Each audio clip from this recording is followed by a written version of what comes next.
నమస్తే. ప్రస్తుతం మన స్టూడియోలో ఐకాన్ ఆస్ట్రాలజర్ గట్టుబల్లి సురేష్ బాబు గారు ఉన్నారు. గురువుగారితో మాట్లాడదాం. నమస్కారం గురుగారు. జై శ్రీమన్నారాయణ. మే నెలలో తులారాశి వారి పరిస్థితి ఎలా ఉండబోతుంది? 5 గ్రహాలు అయితే మనకు మారబోతున్నాయి గురుగారు మే నెలలో. మరి ఈ గ్రహ మార్పుల కారణంగా తులారాశి వారి పరిస్థితి ఏంటంటారు?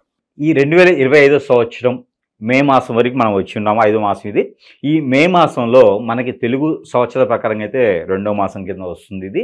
అలానే మనకి ఈ మే మాసం ఏదైతే ఉందో ఈ మే మాసంలో ద్వాదశ రాశుల వారికి అందరికీ కూడా కుడి ఎడంగా ఉంటుంది. అంటే బొళ్ళు ఊడలు ఊడలు బొళ్ళు అవుతాయి అంటారు కదా, ఆ రకంగా అయితే మనకి ఇప్పటివరకు గత 7.5 సంవత్సరాలుగా ఏ అయితే రాశులు మార్పు లేదో ఆ రాశుల వారికి అందరికీ కూడా ఏకతాటిగా మార్పు అనేది సంభవించింది. దానివలన ఇబ్బంది అయితే ఏం లేదు. అది మార్పు మంచి కోసమే అన్నట్టుగా బాగానే ఉంటుంది. అందులో మనకి ద్వాదశ రాశుల్లో ఒకటి తులారాశి. ఈ తులారాశి వారికి అయితే కొంతమేర వీరేంటంటే వీరు సపోజు ఏదైనా చదువుకున్నారనుకోండి, చదువుకు తగ్గట్టుగా జాబ్ కాకుండా వేరే చేస్తుంటారు. ఇప్పుడు ఎంబీఏ చేశారనుకోండి, ఎంబీఏలో చేసినప్పటికీ కూడా దానికి సంబంధించిన జాబ్ కాకుండా ఏ హాస్పిటల్లో పెట్టుకుంటారు అనమాట. ఏదైతే చదువుకుంటారో దానికి తగ్గటువంటి జాబ్ అయితే ఉండదు. కానీ దీనికి భిన్నంగా ఈ మే మాసంలో ఏదైతే చదువుకుంటారో దానికి తగ్గట్టుగా ఏర్పడి దానికి తగ్గట్టుగా జాబ్ పెట్టుకునే పరిస్థితులు అయితే ఖచ్చితంగా ఉన్నాయి. అయితే ఈ యొక్క తులారాశి వారికి ఏంటంటే శని భగవాన్ యొక్క అశుభ దృష్టి అయితే కనపడుతుంది. అయితే మనకి మే 15వ తారీఖున రాహువు, కేతువు, అలానే గురువు, బుధుడు, అలానే రవి వీళ్ళందరూ కూడా మారేటువంటి పరిస్థితి ఉంది. ప్రతి 3 రోజులకు ఒకసారి మనకి చంద్రుడైతే మారుతూ ఉంటాడు. అది అందరికీ తెలిసినటువంటి సత్యం. అయితే మనకి ఈ 5 అతిపెద్ద గ్రహాలు అంటే ప్రతి నెల మారేదేమో బుధుడు, రవి భగవానుడు ప్రతి నెల మారుతూ ఉంటాడు. ఇక రాహుకేతులు అయితే 18 మాసాలకు ఒకసారి మారుతూ ఉంటారు. అలానే గురువు కూడా 18 మాసాలకు ఒకసారి మారుతుంటారు. కాబట్టి ఈ అతిపెద్ద గ్రహాలైనటువంటి 2020 సంవత్సరంలో మారడము, ఇంతకు మునుమునుబటే మనకి శని భగవానుడు మారడం, ఇవన్నీ కూడా తులారాశి వారి మీద కొంతమేర అశుభ ఫలితాలు, కొంతమేర శుభ ఫలితాలు, మిశ్రమ ఫలితాలు కూడా కనపడుతున్నాయి. అలానే వీరికి ఈ యొక్క శని భగవానికి అశుభ దృష్టి, శుక్రుడు భగవానికి అశుభ దృష్టి ఈ 15వ తారీఖు వరకు అయితే ఖచ్చితంగా కనపడుతుంది. అయితే ఈ 15వ తారీఖు తర్వాత మనకి గురుగ్రహం మారగానే పుష్కరాలు అనేది ఆరంభమవుతూ ఉన్నాయి. ఈ సరస్వతి నది పుష్కరాలు అనేది మనకి ఈ 2020 సంవత్సరం మే 15వ తారీఖు నుంచి ఆరంభమవుతూ ఉన్నాయి. అయితే ఆ 15వ తారీఖు నుంచి వీరిలో స్థితిగతుల్లో మార్పు కూడా కనపడతా ఉంది.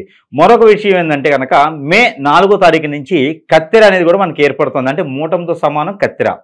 ఏదైనా పెళ్లి సంబంధాలు చేసుకోవాలనుకున్నా, ఏదైనా కార్యక్రమాలు అంటే పుణ్య కార్యక్రమాలు ఏదైనా చేయాలంటే చేయొచ్చు. కానీ పెళ్లి సంబంధాలు కుదిరించుకోవడం, పెళ్లిళ్ళు చేసుకోవడం లాంటివి అయితే పనికిరాదు. నెల ఆఖరి వరకు కూడా 28వ తారీఖు వరకు కూడా ఈ కత్తెర అనేది కొనసాగుతూ ఉంది. అయితే తులారాశి వారికి ఏదైనా పెళ్లి సంబంధాలు కుదుర్చుకోవాలనుకుంటే కుదుర్చుకునేటువంటి అదృష్టం అయితే ఉన్నది. ఎందుకంటే శుక్రుడే కాకుండా, బుధుడే కాకుండా కేతువు కూడా వీరికి అనుకూలంగా మారుతున్నాడు. కుజుడు కూడా కొంత అనుకూలంగానే ఉన్నాడు. అందుకని పెళ్లి సంబంధాలు కుదుర్చుకోవడానికి అయితే తులారాశి వారికి అద్భుతంగా ఉందని చెప్పవచ్చు.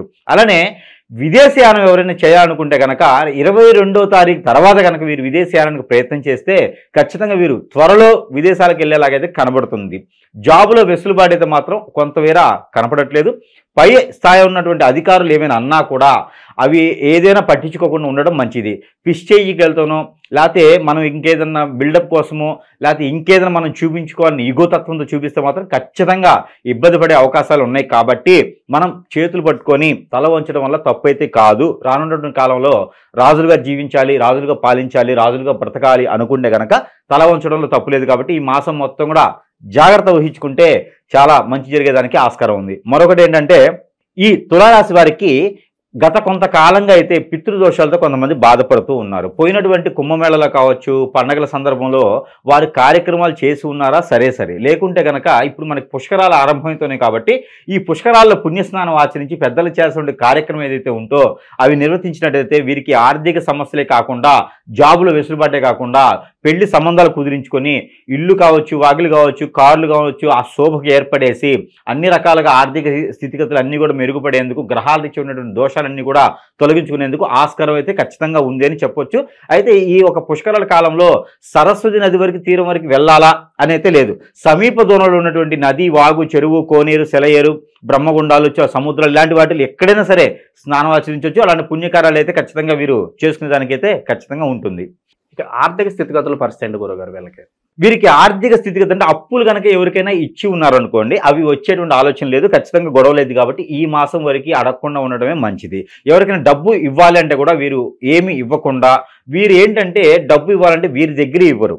తులారాశి వారికి ఖచ్చితంగా గమనించండి, వీరి దగ్గర ఉన్నటువంటి డబ్బులు వేరే వాళ్ళకి ఇవ్వరు, వేరే ఎక్కడో తీసుకొచ్చి బయట అడిగిన వాళ్ళ దగ్గరికి ఇస్తారనమాట. అలాంటప్పుడు రెండందాల చేటు, ఇక్కడ తీసుకున్న దగ్గర మాట్లాడాల్సి వస్తుంది, ఇచ్చిన దగ్గర డబ్బు రాదు. అందుకని చెప్పేసి డబ్బు వ్యవహారాలు, ఫైనాన్స్ సంబంధించినటువంటి సందర్భాల్లో వేరే వాళ్ళ చేతులతో కానీ వేరే వాళ్ళ పూచీకత్తులతో కానీ తీసుకురావద్దు, ఇవ్వద్దు, మధ్యవర్తిగా ఉండొద్దు. మీకు ఎంతవరకు ఉందో అంతవరకు చేసుకుంటే ఖచ్చితంగా బాగుండేదానికి ఆస్కారం ఉంది ఈ మే మాసంలో. వైవాహిక జీవితం ఎలా ఉండబోతుంది గురుగారు? ఆల్రెడీ పెళ్లి అయి ఉండి భార్యాభర్తలు వచ్చిన ఎడబాటు ఉంటే కనుక ఖచ్చితంగా ఈ మాసంలో ఒకటి కావచ్చు, మూడో వ్యక్తి లేకుండా కోర్టు వరకు వెళ్ళినటువంటి సంబంధాలు ఏవైతే ఉన్నాయో అవన్నీ కూడా పటాపంచలు అయిపోయేసి గ్రహాలన్నీ అనుకూలతగా ఉన్నాయి. కాబట్టి మనకి బుద్ధ పౌర్ణమి కూడా వస్తుంది 12వ తారీఖు. ఈ బుద్ధ పౌర్ణమి రోజున ఎవరైతే భార్యాభర్తలు వచ్చిన ఎడబాటు, పెళ్లి అయి ఉండి పిల్లలు పుట్టినటువంటి భార్యాభర్తలు ఎవరైనా ఉంటే కనుక ఉదయించేటువంటి చంద్రునికి ఇది వారికి పరిహారం. ఉదయించేటువంటి చంద్రునికి పాలలో తేనె కలిపి అలానే కుంకుమ పువ్వు కూడా వేసి ఉదయించేటువంటి చంద్రకిరణాలు ఆ పాలలో ఉంచేసి ఆ పాలు ఎవరైతే ఉంటారో వారు సేవించినట్టయితే కనుక, ఇప్పుడు భార్య దూరం అయితే భర్త కావచ్చు, భర్త దూరం అయితే భార్య కావచ్చు, ఇద్దరు ఉంటే పిల్లల కోసం మనసులో తలుచుకొని అవి భుజించడం ద్వారా, స్వీకరించడం ద్వారా ఏదైతే శాపం ఉందో, ఏదైతే గ్రహరీత్య దోషం ఉందో అవన్నీ కూడా తొలగిపోయేసి ఆ తర్వాత తులారాశిలో పుట్టినటువంటి వారు ఒక తల ఉంచినా పర్వాలేదు, వారు మాట్లాడితే కనుక సానుకూలంగా అయ్యేటువంటి పరిస్థితులు అయితే ఖచ్చితంగా ఉన్నాయని చెప్పొచ్చు. మే మాసం 12వ తారీఖు తర్వాత చేయాలి ఆ పని. 12వ తారీఖు రోజున పాలు తాగాలి. 12వ తారీఖు తర్వాత మాట్లాడే ప్రయత్నం చేస్తే ఆ గొడవలు ఏదున్నా కూడా సామరస్యంగా పూర్తయ్యేటువంటి అవకాశం అయితే ఖచ్చితంగా ఉంటుంది.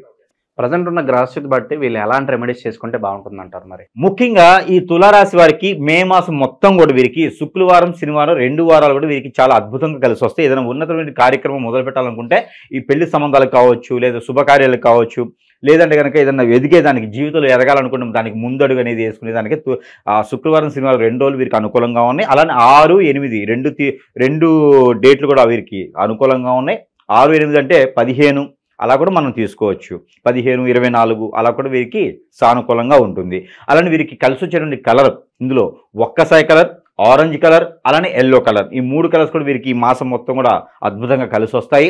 అలానే వీరికి ఈ 3 అయిపోయిన తర్వాత వర్ణం కలర్లు కూడా చెప్పేశాను కాబట్టి వీరికి ఈ రెమెడీ వీరికి వచ్చేసి సుబ్రహ్మణ్య స్వామి వారికి అభిషేకం చేసుకోవడం, అలానే వారాహి అమ్మవారు కానీ, లక్ష్మీదేవత కానీ, కనకదుర్గ అమ్మవారు కానీ, ఇలాంటి అమ్మవారు లలిత సహస్రనామం చదువుకోవడం, ఈ అమ్మవారికి కుంకుమార్చన చేయించడం, మంగళవారం కానీ శుక్రవారం కానీ 1 వారం చేస్తే సరిపోతుంది.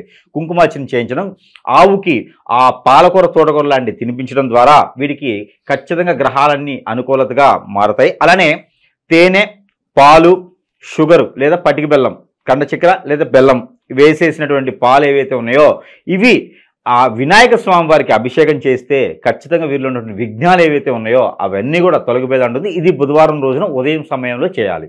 ఏ బుధవారం అయినా చేయొచ్చు. దీనికి తేదీ అనేది అవసరం లేదు. ఏ రోజు చేసినా పర్లేదు, కానీ బుధవారం మాత్రం చేయాలి. ఇది చేసుకుంటే సరిపోతుంది. వీరు ఎదిగేదానికి, జీవితంలో ముందుకెళ్లేదానికి తొలి అడుగు అనేది ఈ యొక్క మే మాసం నుంచి వేసుకున్నట్టయితే కనుక ఖచ్చితంగా దశాబ్ద కాలం వరకు కూడా ఈ యొక్క తులారాశి వారు అద్భుతమైనటువంటి ప్రతిఫలాలను పొందేదానికి ఆస్కారం ఉందని చెప్పొచ్చు.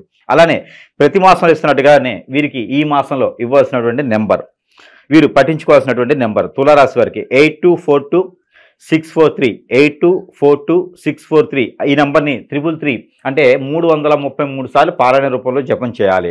అది ఎలా చేయాలంటే కనుక చేతులు పల్లీలు కానీ, బఠానీలు కానీ, శనగలు కానీ ఒక 5 గింజలు పెట్టుకొని, లేదా పెప్పర్ మిరియాలైనా సరే ఒక 5 గింజలు చేతిలో పెట్టుకొని ఈ నెంబర్ని పారాయణ రూపంగా చేసేసి అవి వీరు భుజించాలి. భుజించినట్లయితే వీరికి ప్రకృతి నుంచి వచ్చే దోషాలే కాకుండా నవగ్రహాల నుంచి వచ్చేటువంటి దోషాలు కూడా అన్ని తొలగిపోయేసి కొంతమేర వీరు నరదిష్టి, నరఘోష కూడా తొలగిపోయేసి కొంతమేర వీరు ఎదిగేదానికి ఆస్కారం ఉంటుంది.